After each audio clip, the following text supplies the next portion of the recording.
ఆనాడు తెలంగాణ తల్లి విగ్రహ రూపకల్పనలో మీరు ప్రతిపక్ష పార్టీలను పిలిచారా అని చెప్పి నేను ఆనాటి అప్పుడు ముఖ్యమంత్రిగా ఉన్నటువంటి కేసీఆర్ గారిని నేను ప్రశ్నిస్తా ఉన్నాను.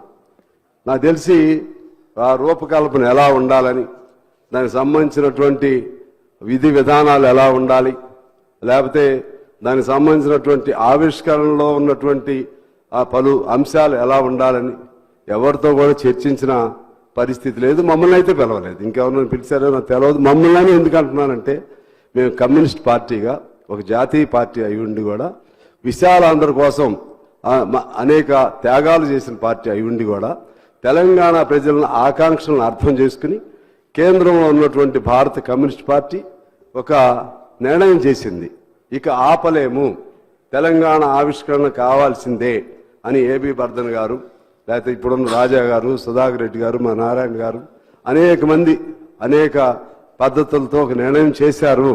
కనీసం మాకు అందులో సోనియా గాంధీ గారు అప్పుడు ఒక మాట అన్నారు, మీరందరూ అన్ని పార్టీలు ఏకాభిప్రాయానికి వస్తే తెలంగాణ మేము ఇస్తామని చెప్పి.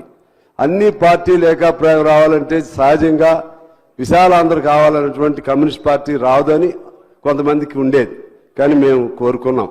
సిపిఎం కూడా మేము తటస్థంగా ఉన్నామన్నారు. ఆఖరికి టీడీపీ వారు కూడా అప్పుడు దాన్ని ఏకాభిప్రాయానికి అంగీకరించడం జరిగింది. అందువలన ఆ కమ్యూనిస్ట్ పార్టీకి సంబంధించినటువంటి మమ్మల్ని కూడా మీరు ఎప్పుడు కూడా గౌరవించింది లేదు, పిలిచింది లేదు. మా గౌరవం పాయింట్ కాదు ఇక్కడ. కానీ ఒక రూపకల్పన చేసేటప్పుడు అందరి అభిప్రాయాలని పరిగణలో తీసుకోవాల్సిన బాధ్యత వారికి ఉందని చెప్పి నేను మనవి చేస్తా ఉన్నాను.